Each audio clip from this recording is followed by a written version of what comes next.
ભરૂચમાં ચોમાસામાં રસ્તાની બદતર હાલત થઈ છે। મોટાભાગના તમામ વિસ્તારોના માર્ગ બિસ્માર બન્યા છે। બિસ્માર માર્ગના પગલે શહેરમાં ટ્રાફિક જામની વિકટ સમસ્યા છે। વાહન ચાલકોને પારાવાર મુશ્કેલી વેઠવાનો વારો આવ્યો છે। બિસ્માર માર્ગના આકાશી દ્રશ્યો પણ સામે આવ્યા છે। એક તો ટ્રાફિક જામ છે, રસ્તાના હાલ પણ ખસ્તા થઈ ગયા છે અને જેના કારણે અકસ્માતનો ભય પણ લોકોને રહે છે।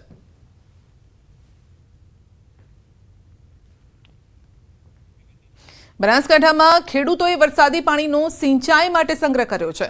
ખેડૂતોની આ પહેલથી ભૂગર્ભનું જળસ્તર ઊંચું આવ્યું છે। ડીસા તાલુકાના માલગઢ ગામમાં ખેડૂતોએ વરસાદી પાણીને જમીનમાં ઉતારવા ઢાળ પરથી એક પ્લાન્ટ તૈયાર કર્યો।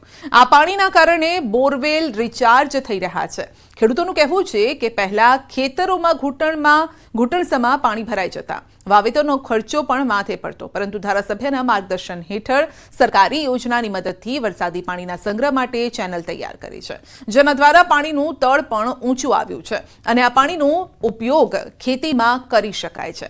બનાસકાંઠામાં પાણીની સમસ્યા વિકટ છે અને ત્યારે બધા જ ખેડૂતો આ રીતે પાણીનો સંગ્રહ કરે તો ખેતીમાં પણ ફાયદો થાય। અમારા ખેતરમાં ખૂબ બધું પાણી ભરાતું હતું। 20 વીઘા જગ્યા છે મારે। પછી અમે પરવીનભાઈએ કહે કે સરકારી લાભ મળે છે મનરેગા અંતર્ગત, એટલે પછી અમે ચેમ્બર બનાવ્યું 9x9નું 9 ફૂટ ઊંડું। એમાં ગેવલ, કપચી ને કોલસા ને એવું બધું નાખી પાણી 20 વીઘાનું મારું એક જ ઢાળ કરી ચેમ્બર સુધી લાવ્યું। એ ચેમ્બરથી સીધો જૂના બોરવેલમાં રિચાર્જ થાય। ડીસાના ધારાસભ્ય શ્રી પરવીનભાઈ માળીએ પાણીનું જળ ભૂગર્ભ કરવાનું સિસ્ટમ કર્યું છે। એના લીધે ખેડૂતો ખેતરની અંદર કે એના ઘરની આજુબાજુ કુંડીઓ બનાવી ગેવલ ભાઠા નાખી પથ્થર નાખી અને એ પાણી બોરની અંદર મૂકે છે, એટલે અમારે ખેતરનું પણ પાણી નિકાલ થઈ જાય અને એ પાણી જમીનની અંદર જાય, એના લીધે અમારું પણ તળ પણ અધર આવી જાય છે। એના લીધે આવા દરેક ખેડૂતોને નમ્ર વિનંતી છે કે આવી સિસ્ટમ કરો એટલે આપણા તળ ઊંચાઈ જાય અને આપણું પાકને પણ નુકસાન ના થાય। બુલેટિનમાં આગળ વધીશું નાનકડા બ્રેક બાદ।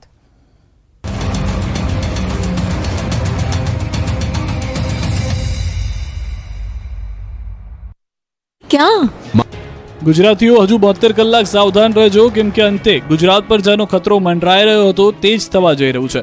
ગુજરાતના કચ્છના લોકો મેઘતાંડવ બાદ હવે વાવાઝોડાની થપાટ માટે તૈયાર થઈ જજો। કચ્છ પર વાવાઝોડાનો ખતરો મંડરાઈ રહ્યો છે।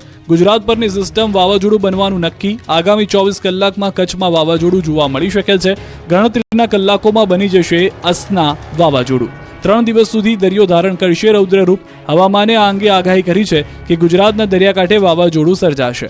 આગામી 24 કલાકમાં દરિયામાં બની જશે વાવાઝોડું। 48 વર્ષ બાદ વાવાઝોડું રચશે ઇતિહાસ। જમીન પરથી દરિયામાં આવીને સિસ્ટમ વાવાઝોડું બનશે। હવામાનના ઇતિહાસમાં ભાગ્યે જ બનતી ઘટના બની શકે છે। 1974માં આ જ ટ્રેક પર બન્યું હતું આ પ્રકારનું વાવાઝોડું। લગભગ એ જ ટ્રેકની આસપાસ હાલની સિસ્ટમ છે। જોગાનું જોગ 1974માં 31 ઓગસ્ટે બન્યું હતું વાવાઝોડું। દરિયામાં જઈ અને ફરી એક વખત ફંટાયું હતું। 1976ની સિસ્ટમ સંભવિત વાવાઝોડું ઓમાન તરફ જશે। દરિયાકાંઠા વિસ્તારમાં 55 થી 75।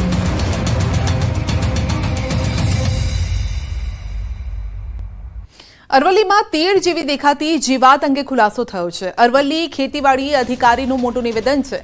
પ્રાથમિક દ્રષ્ટિએ તીતી ઘોડા જેવી આ જીવાત છે। તપાસ માટે દાંતીવાડા કૃષિ યુનિવર્સિટીના વૈજ્ઞાનિકોને પણ બોલાવાયા છે।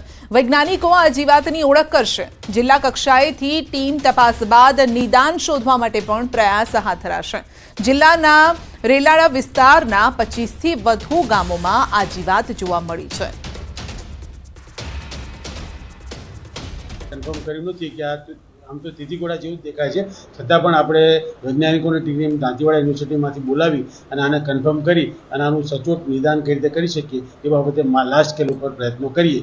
હાલ અમારું જિલ્લા કક્ષાએથી ટીમ જે તે વિસ્તારની અંદર ફરી એક વધુ ચકાસણી માટે નીકળે જ છે અને વધુ કન્ફર્મ થઈ જાય પછી આ બાબતે કંઈક કહી શકાય।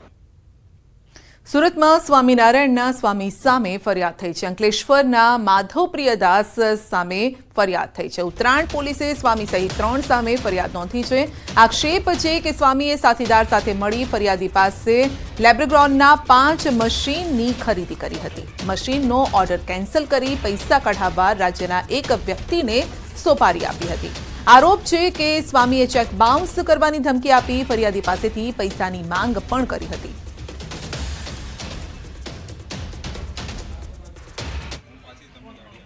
વલસાડના ઉમરગામમાં માત્ર 3 વર્ષની બાળકી પર દુષ્કર્મના ઘેરા પ્રત્યાઘાત પડ્યા છે. નરાધમ ગુલામ મુસ્તફાએ દુષ્કર્મમાં આચરવાની ઘટનાને લઈ અને પંથકમાં ચકચાર મચી ગઈ છે. આ મામલે આરોપી સામે લોકોમાં ભારે આક્રોશ છે. હિન્દુ સંગઠનો આરોપીને તાત્કાલિક ફાંસીની સજા થાય તેવી માંગ કરી રહ્યા છે અને આ સાથે જ કલેક્ટરને આવેદનપત્ર પણ આપ્યું છે.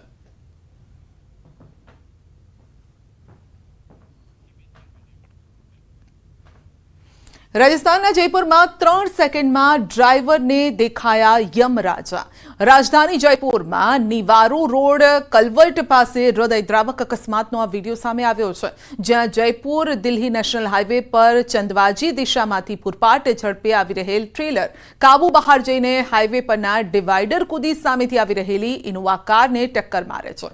આ પછી હાઈવે પરની રેલિંગ તોડીને તે હાઈવેની નીચેની સર્વિસ લાઇનમાંથી પસાર થતા ટ્રેક્ટર ટ્રોલી પર પડી જાય છે. અકસ્માતમાં ટ્રેક્ટર ચાલક અને ઇનોવા કારમાં હાજર એક વ્યક્તિની ઈજા થઈ છે અને સાથે જ ઘટનાના સીસીટીવી સામે આવ્યા છે. અકસ્માત બાદ ઘટના સ્થળે અફરાતફરીનો માહોલ સર્જાયો. મોટી સંખ્યામાં લોકો એકઠા થઈ ગયા.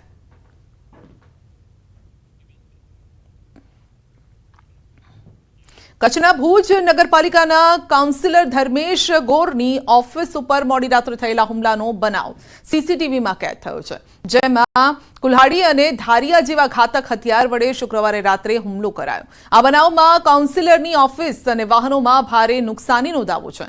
આક્ષેપ છે કે 4 જેટલા હથિયારધારી શખ્સોએ આતંક મચાવ્યો. જો કે આ બનાવ અંગે હજુ પોલીસ ફરિયાદ થઈ નથી. જૂની અદાવતને લઈ 2 જૂથ વચ્ચે સાંજના સમયે ચકમક થયા બાદ હુમલાનો આક્ષેપ છે.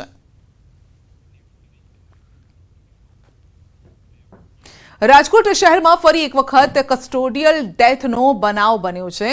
એ ડિવિઝન પોલીસ સ્ટેશનમાં હત્યાના પ્રયાસના આરોપીનું મોત થયું છે. આરોપી વિરુદ્ધ ભક્તિનગર એ ડિવિઝન પોલીસ સ્ટેશનમાં હત્યાના પ્રયાસનો ગુનો દાખલ હતો. મૃતક આરોપીએ પંચનાથ વિસ્તારમાં દિગંબર જૈન દેરાસરમાં પૂજા કરી રહેલા વ્યક્તિ પર હુમલો કર્યો હતો અને જે સમગ્ર ઘટના સીસીટીવીમાં કેદ થઈ હતી. અને ત્યારે આરોપીની અટક કરે તે પૂર્વે જ તેને આંચકી આવતા બેભાન હાલતમાં સિવિલ હોસ્પિટલ ખાતે ખસેડાયો, 108 મારફતે ખસેડાયો અને ફરજ પરના તબીબે આરોપી ભાવેશ ગોળને મૃત જાહેર કર્યો છે. તો આમ પોલીસ કસ્ટડીમાં મૃત્યુ થવાના અનેક સવાલ પણ ઊભા થઈ રહ્યા છે. શરૂઆતથી કંઈ પણ બોલતું નહોતું અને સ્વસ્થ જણાઈ આવતું ન હોય, જેનાથી એમને અટક કરવાની જગ્યાએ એમને સિવિલ હોસ્પિટલ ખાતે મેડિકલ ચકાસણી કરાવવા માટે આગળની તજવીજ ચાલુ હતી. તે દરમિયાન આરોપીને ખેંચ આવી ગઈ અને આરોપી પડી ગઈ, જેથી આરોપીને તાત્કાલિક સારવારની જરૂરિયાત જણાઈ આવતી હોય તો 108 એમ્બ્યુલન્સને બોલાવી એમને સિવિલ હોસ્પિટલ ખાતે લાવવામાં આવેલ હતા.